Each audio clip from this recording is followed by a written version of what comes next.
Focus. Ideate, innovate, enable.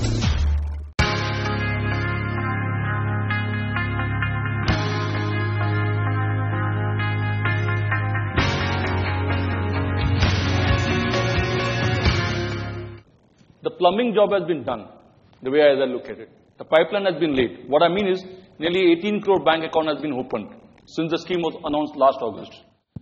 We have made it to the Guinness Book of World Records for opening 1.8 crore Jan Dhan Yojana account in a single week.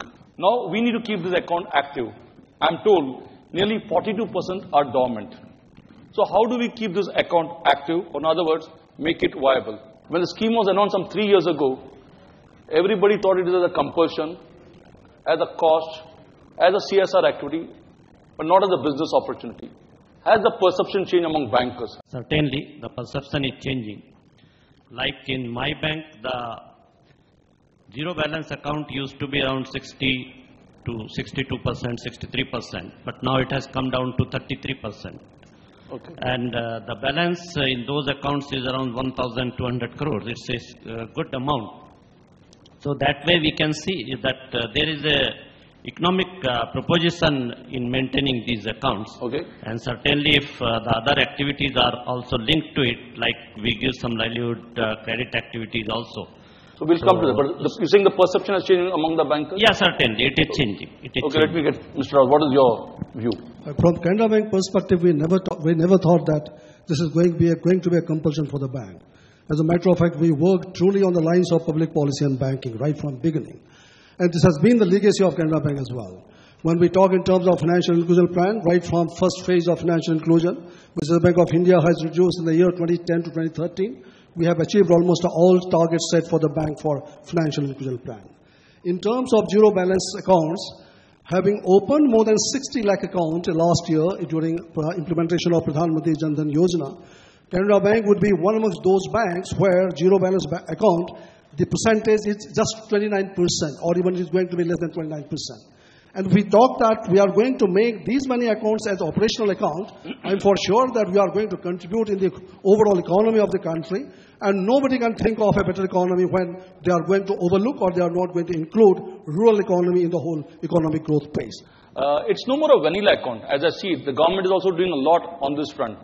It is doing, DBT is being routed through Jan Dhan Yojana account. Narega is being routed through this account. And now so is insurance and pension also coming into it. But what are the hurdles for financial inclusion to become viable? I would see there are 3 or 4 hurdles. So let me get Dr. Shamika Ravi in. One is I look at is the financial literacy. The second is the business correspondence. The third is the role of technology. Now I want the panelists to look at each of this component and say what needs to be done to make it viable.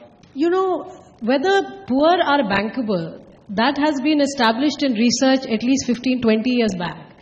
Looking at performance of microfinance institutions globally, not just in India. Do you know what the repayment rate of microfinance banks are?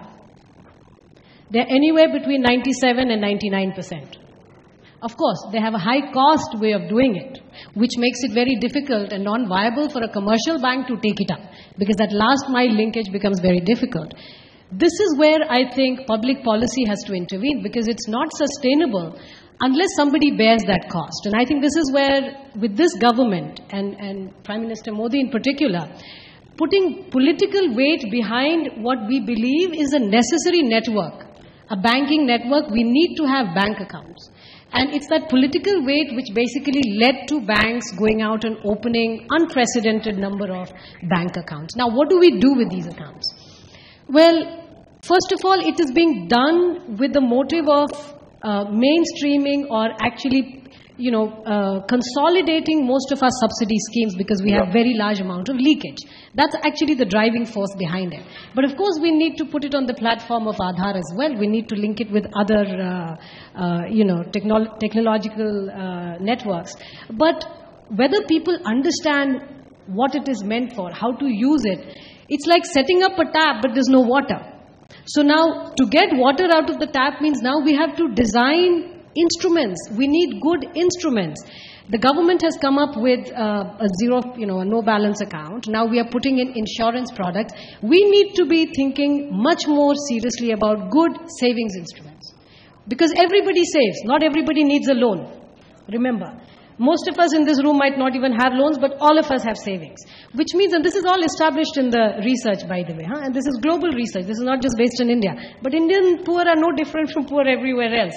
We need to design good savings products to be sold or to be extended through the Jan Dhan Yojana for it to truly become viable in the long run. Let me get Amit Arora in for his quick comment before I go to the banker to talk about how is GTZ and NABARD making this convergence possible with this financial inclusion. Sure. One example would be to see how certain entities who have been operating in silos can become part of the mainstream initiative of financial inclusion. This could be a cooperative society, a credit cooperative society, self-help group where women come together in the rural part, do transactions within their own local ecosystem without going to the bank and doing individual account transactions. So NABARD has been trying to see how this can become part of the mainstream financial inclusion initiative by linking these bank accounts and ensuring that these transactions get serviced through the BC channel. This adds to the transactional volumes, brings more transparency. So this is one of the examples, and second is thanks to the initiative which NPCI has taken is to see how cooperative societies who are subset of the cooperative banks can become part of the mainstream banking system and facilitate services to the customers, farmers largely, through the banking channel, primarily through RuPay cards.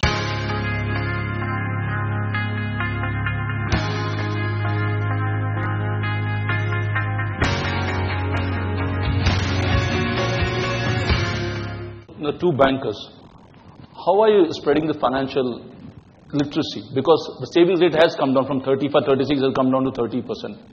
So how are you going about increasing the financial literacy so that people do both receive and make payment through banking? I was told in our country is around 28% compared to the developed countries, which is around 49%. Yeah, well, from Canara Bank perspective, let me tell you, when we talk about financial literacy, we have two trusts established within the bank. One is we call about Canara Bank Centenary Rural Development Trust that takes care of all rural development initiatives of the bank, including management of all our cities and root cities. As a matter of fact, down south, Canara Bank and Syndicate Bank, along with the trust of Dharmasthala, we were the pioneer in introducing root city in the country, which was taken up by the Ministry of Rural Development thereafter. All banks, they participated in rural development, what do you call this, our city, that we call about rural development, what do you call the financial training institute. The second aspect is for financial literacy, we have, what do you call this, Canara Bank Financial Literacy Trust established for. Various initiatives we take on, but let me tell you, if you permit me. Yeah, sure. We have a scheme called village adoption, much before which the Prime Minister had announced about the parliamentarians. We had some 34 circles at that point in time. And let me tell you how this financial literacy moves on, or how this financial inclusion moves on. We had selected one village for every circle. So pan-India, if we had 34 circles, we selected 34 villages. In those villages, the format goes like this, that we went for survey. Now, first requirement of financial inclusion, that in terms of your savings bank account, so we open account of all households, and we took a target of all major family members. Second step was to take account of all school-going children above the age of 12. Thereafter, we thought in terms of giving an inbuilt overdraft facility at least to one earning member of the family. And then the financial linkages for every village, for every family. And the third aspect went in terms of giving them the financial support for what do you call this, financial linkages. And then we went off setting up a self-help group and farmers club so that NABARD could also participate in the financial literacy. The third aspect is out of our CSR budget. We introduced, we gave some 10 lakh rupees for every village as part of CSR. Resultantly, the all inner road in the village, all what do you call this, lighting arrangement or solar light in the village, or toilet facilities in the village was established by the bank. And the third aspect was about for living a healthy life. We wanted two aspects to be taken. Number one is about the children's education. So we wanted to support to all those under, what do you call this, below poverty line, how we best we are able to support them for educating their children. And the fourth aspect was that how best we are able to provide them medical facilities by organizing medical camp. So let me get UCO Bank. How are you going about it? Yeah, certainly if you go through this financial inclusion program, phase 1, it was mainly 2 pillars. One was the universal financial inclusion and one account at least per family. Second phase had 4 pillars mainly: microcredit, micro-insurance, and pension. And the 4th pillar was the financial literacy. So I think the government has already put in full stress on all the pillars except now the financial literacy is going to come. And they have made it also very clear that now we are going to go full hog on the financial literacy program. And that's required also, because if you have the products in your hand, you have the ATM card, you have the ATM there, you have the POS machines and all that. But if you don't know how to use it, certainly the impact will not be there. And those accounts will not become the operative accounts. So as far as the need is concerned, certainly it is very, very much required if you want the success of this financial inclusion program. And all banks, I think some unified thing may come from the government also. At the moment, every bank is doing it in its own way. As Mr. Rawat has told, village adoption scheme, we are also having a village adoption scheme. We have adopted many schools and colleges also. And there also our managers are going on some weekdays or some other days, and then they are giving them financial literacy. So those all sorts of things are going on. With NABARD also so many programs are carried on. Yeah, so but I think some unified program in a big way has to come. You're saying there should be a unified approach. And maybe the government may take some initiative in this. So all the bankers and all the stakeholders put together. And it's like a mission mode. I think that has to come, is still to come. Mr. Amit? How NABARD has played a role, they vested with this financial inclusion fund, and they've been supporting RRBs and cooperatives to open more financial literacy centers and to do more mass outreach program. But my take would be, this is perhaps expecting too much from banks. Maybe banker friends here would not be able to speak, and as an ex-banker I can do that job. A 2-man branch or a 3-man branch can do as much only. There is more that other stakeholders needs to be done. There could be scope for PPPs to do this. There could be combination of various ways. We've attempted this. Technology can be leveraged into this, and this is much more that requires to be done. One thing is for sure, we are fairly lagging in terms of demand side information disclosures, even not capacity building, I would say. That's one area where a lot of effort needs to be put in place. Okay. Is there also a hurdle where business correspondents concerned, Dr. Ravi? The sense, I think we have got more than 3 lakh business correspondents, but I think there's some kind of a trust deficit where business correspondents concerned. Most of the banks have been using that. But I read you writing elsewhere that why don't we use post office and chit fund to deepen the whole financial inclusion drive? You know, financial inclusion has to be all pervasive. It cannot be about certain institutions and certain instruments alone. This is where we have to say that, you know, an average Indian household is 2 kilometers away from an average post office. An average Indian household is at least 6 kilometers away from a bank ATM. And an average Indian household is 30 kilometers away from a microfinance institution. So if they are so close to post offices, and we have already invested in the fixed cost of setting up this vast network, why don't we leverage this network to extend the scope of financial inclusion? Maybe post offices should really be the places where a lot of these instruments should be sold, and they should be used as the last mile arm. How about chit funds? Now, I'm here to dispel some notions about. Do you know that chit fund is basically a ROSCA? What is a ROSCA? Rotating Savings Credit Association. It exists in every country in this world. Because these are small indigenous bottom-up institutions. Nobody is going to a particular place to set up a chit fund. These are groups of people who come together, either in registered fashion or unregistered fashion. But they come, put the money together, and somebody takes it. It's a lot like kitty parties. Kitty party is a chit fund. Somebody takes the money, which means there is no deposit collection. It's very important to understand that. If there is no deposit collection, chit funds, the way the 1982 Chit Fund Act of India mandated to be, and Indian Act is, it's very progressive in that sense. It's the first country to actually register and regulate the chit fund sector. But it's, of course, it subsequently became a regressive act and it needs to repeal. But the point is, it's a good institution for leveraging this entire financial inclusion mandate. Because people get access to invest through the chit fund. It's money circulation. Some people have it, some need it. It's like micro banks being set up in every place. So we need to promote some of these indigenous institutions. But you're saying post office is a very strong way to go. Very strong way. It's a network which is sitting there underutilized. We really don't have to reinvent the wheel. Since we are talking about post offices, in fact, I'd like to mention here that post offices have been inducted in this whole process of distributing Atal pension programs. To begin with, they were not there because this was an exclusively bank-based product. So only people who had a banking account were eligible for joining the Atal Pension Yojana.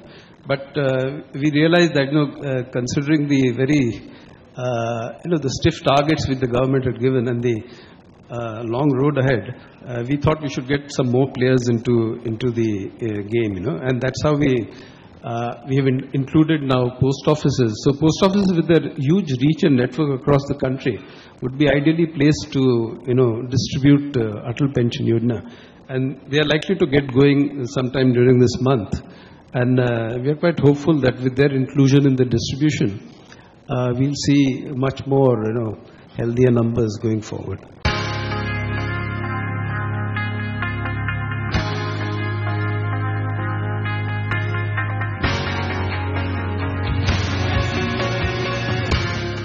Technology.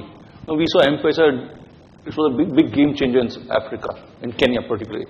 How much is mobile banking being used to deepen this financial inclusion? I feel this will unfold in the months ahead as Payments Bank come on board.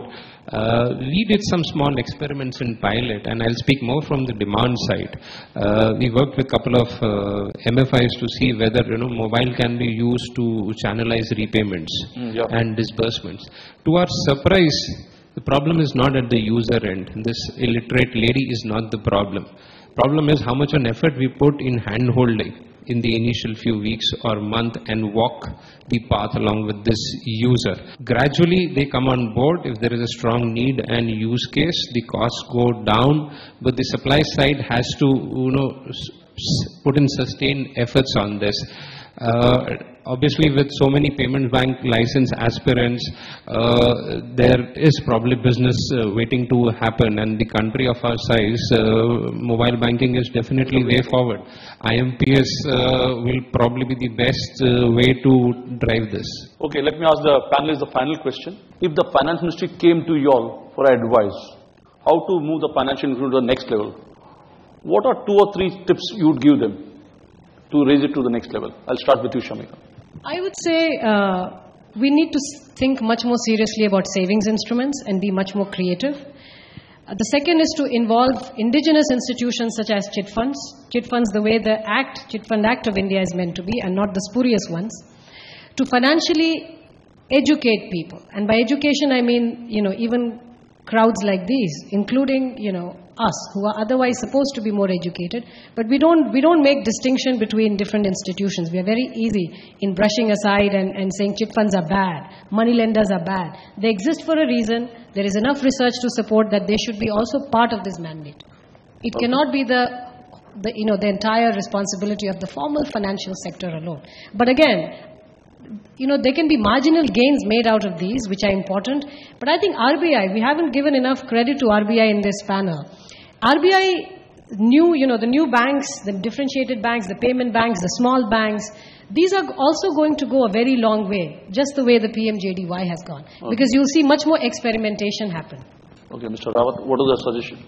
Whatever financial literacy center we have, we need to align it with the demand and requirement of target group, just not for opening financial literacy centers. Well, in the area of pensions, and I'll confine myself to this, I would say that, some form of compulsion would be required here. Because, when you leave it open, when you make it voluntary for people to join a pension scheme, then the tendency usually is to shrug off that decision to a later date. And and one of the ironies in India is that we talk about the demographic dividend, and we have a very large young population. But the problem with that is that young people don't think about pensions. I mean, they'd much rather think of putting the money in other places than investing in pension plans. So that's one of the ironies of a very large young population. So, some amount of compulsion, as it has happened in several countries, where people are forced to save. Okay. People are forced to save in pension plans or social security plans, so that, it's more in the nature of a mandatory kind of scheme, so that people are forced to set aside some amounts, small amounts, which will take care of them in their old age. I think this is important, because a purely voluntary scheme of the kind that we have in India will go only so far and not further. So I would say that some amount of compulsion needs to be. Mr. Singh? If you really want that the financial inclusion should culminate in improvement of the economic standard of the excluded society, certainly all these things are must. Okay. Credit plus services, then the skilling and livelihood programs. Thank you. Okay, Amit, last word for you. Improve commission structures for bank, for DBT, from what it is. Secondly, I would say incentivize entrenchment or penetration of POS infrastructure into the rural economy, which is largely currently cash oriented. So how do you make non-cash or cashless transaction as good as cash in terms of government fiscal incentives? That would be one ask. Third is, again, improve the way things stand in terms of customer grievance redressal, customer awareness and financial awareness. Okay, there you have a lot of ideas and suggestions. I think we have to wrap up this panel. Thanks a lot for being on the panel. Thank you very much. Yeah.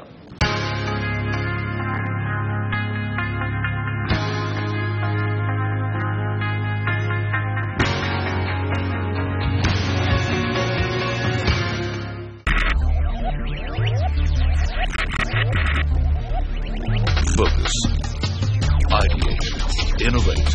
Enable.